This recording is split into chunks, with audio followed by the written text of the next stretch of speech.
3.5 acre പാടശേഖരത്തിൽ 23 ഇനം തണ്ണിമത്തനുകളുടെയും 11 ഇനം ഷമാമുകളുടെയും അത്ഭുത ലോകമൊരുക്കിയ വളാഞ്ചേരി കൊളമംഗലത്തെ അലി അക്ബറിന്റെ പാടശേഖരം നേരിട്ടു കാണാൻ തണ്ണിമത്തൻ കർഷകൻ കൂടിയായ മുൻ കൃഷിമന്ത്രി നേരിട്ടെത്തി. യൂട്യൂബിൽ അലി അക്ബറിന്റെ കൃഷിയെക്കുറിച്ചുള്ള വാർത്ത കണ്ട് അത്ഭുതം കൂറിയാണ് മുൻമന്ത്രി VS സുനിൽകുമാർ നേരിട്ട് വളാഞ്ചേരിയിലെത്തിയത്. അലി അക്ബറിന്റെ കൃഷിയിടം നേരിട്ട് കണ്ടതോടെ മുൻമന്ത്രിയുടെ അത്ഭുതം ഇരട്ടിച്ചു. സ്വന്തമായി തണ്ണിമത്തൻ കൃഷിയുള്ള താൻ അലി അക്ബറിന്റെ കൃഷിയിടം നേരിട്ട് കണ്ട് അവിടെയുള്ള വെറൈറ്റി തണ്ണിമത്തനുകൾ കാണാനും കൃഷിരീതിയെക്കുറിച്ച് അറിയാനുമാണ് എത്തിയതെന്ന് സുനിൽകുമാർ പറഞ്ഞു. ഈ അലി അക്ബർ ഇവിടെ കൃഷി ചെയ്യുന്ന വിവരം ഈ യൂട്യൂബിൽ കണ്ടിട്ട് ആണ് ഞാൻ വന്നത്. കാരണം വേറെ ഒന്നുമല്ല, ഞാൻ തൃശ്ശൂരിൽ 5 കൊല്ലമായിട്ട് തണ്ണിമത്തൻ കൃഷി ചെയ്യുന്നുണ്ട്.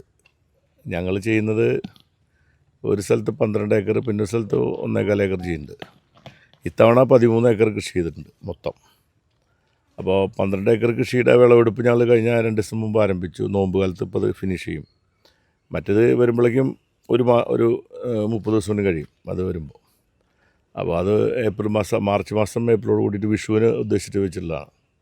അപ്പോൾ നമ്മുടെ ഈ നെൽപ്പാടങ്ങളിൽ ഒരു പൂ കൃഷി ചെയ്ത് കഴിഞ്ഞാൽ പിന്നെ ചെയ്യാവുന്ന ഏറ്റവും ഷോർട്ട് ഡ്യൂറേഷൻ കൃഷികളിലൊന്ന് ഈ തണ്ണിമത്തനാണ്. അപ്പോൾ നമ്മുടെ തമിഴ്നാട്ടിൽ നിന്നൊക്കെ വരുന്ന തണ്ണിമത്തനേക്കാളും എന്തുകൊണ്ടും ഏറ്റവും രുചികരമായിട്ടുള്ള സേഫായിട്ടുള്ള ഒരു ഫ്രൂട്ടാണ് തണ്ണിമത്തൻ നമ്മുടെ നാട്ടിലുണ്ടാക്കുന്നത്.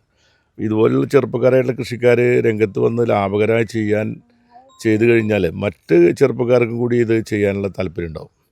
പ്രത്യേകിച്ച് മലപ്പുറത്തൊക്കെ എനിക്കറിയാവുന്ന ഒരുപാട് പാടശേഖരം, ഞാൻ ഈ കൃഷി സത്യത്തിൽ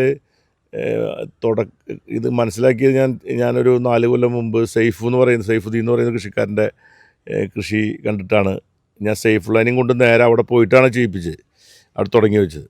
അപ്പോൾ മലപ്പുറം ജില്ലയിൽ ഒരുപാട് സ്ഥലത്ത് ഇത് ആരംഭിച്ചിട്ടുണ്ട്.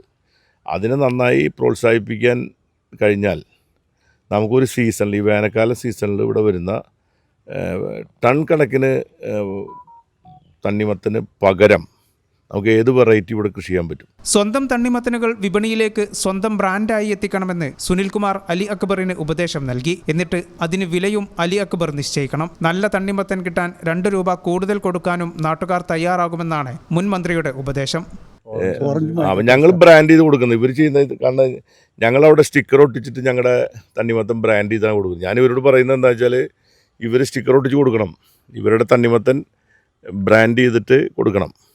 അങ്ങനെയാണ് കൊടുക്കേണ്ടത്. നമ്മുടെ ഓരോ കൃഷിക്കാരൻ അവൻ്റെ സ്വന്തം ബ്രാൻഡിൽ അവൻ്റെ ഉൽപ്പന്നങ്ങൾ അവൻ പറയുന്ന വിലയ്ക്ക് വിൽക്കണം.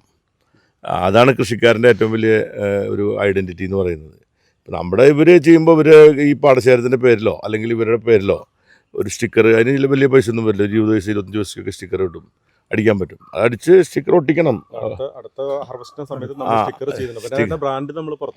അപ്പോൾ അടുത്ത ബ്രാൻഡ് നമ്മൾ ഇറക്കണം. അപ്പോൾ നമുക്ക് ഞങ്ങളുടെയൊക്കെ ഉൽപ്പന്നം ഇപ്പോൾ ലുലുവിലും പിന്നെ കല്യാണിലും എലൈറ്റ് സൂപ്പർ മാർക്കറ്റിലും ഞങ്ങൾക്ക് പ്രത്യേകം അവരവിടെ സംവിധാനം ഉണ്ടാക്കി ഞങ്ങളുടെ ബ്രാൻഡ് തണ്ണിമത്തനോട് വിൽക്കുന്നുണ്ട്. കഴിഞ്ഞ 5 വർഷമായി തൃശ്ശൂരിൽ 12 ഏക്കറിലും 1.25 ഏക്കറിലും 2 പാടശേഖരത്തിലായി തണ്ണിമത്തൻ കൃഷി നടത്തുന്നയാളാണ് മുൻമന്ത്രി സുനിൽകുമാർ. അടുത്ത വർഷം അലി അക്ബറിനെ പോലെ കൂടുതൽ വെറൈറ്റികൾ പരീക്ഷിക്കാനാണ് തീരുമാനം. അലി അക്ബറിനെ പോലുള്ള കർഷകർ നാടിനു തന്നെ മാതൃകയാണെന്നും മുൻമന്ത്രി പറഞ്ഞു. ഈ ചാനൽ ന്യൂസ് വളാഞ്ചേരി. 15 വർഷങ്ങളായി ഈ തിളക്കം നമ്മെ ഭ്രമിപ്പിക്കുന്നു. 15 വർഷങ്ങളായി ഈ വ്യത്യസ്തത നമുക്ക് ആത്മവിശ്വാസം നൽകുന്നു. 15 വർഷങ്ങളായി നമ്മുടെ ആഘോഷങ്ങളിൽ ഈ പാരമ്പര്യവും പങ്കാളികളാണ്. ഒരു ദേശത്തിന്റെ ആഭരണ സംസ്കാരം രൂപപ്പെടുത്തിയവർ. ഞങ്ങളെപ്പറ്റി നിങ്ങൾക്കല്ലേ കൂടുതൽ അറിയുന്നത്? പരിശുദ്ധിയുടെ സുവർണ പാരമ്പര്യം. Hayath Golden Diamonds, Valanchery.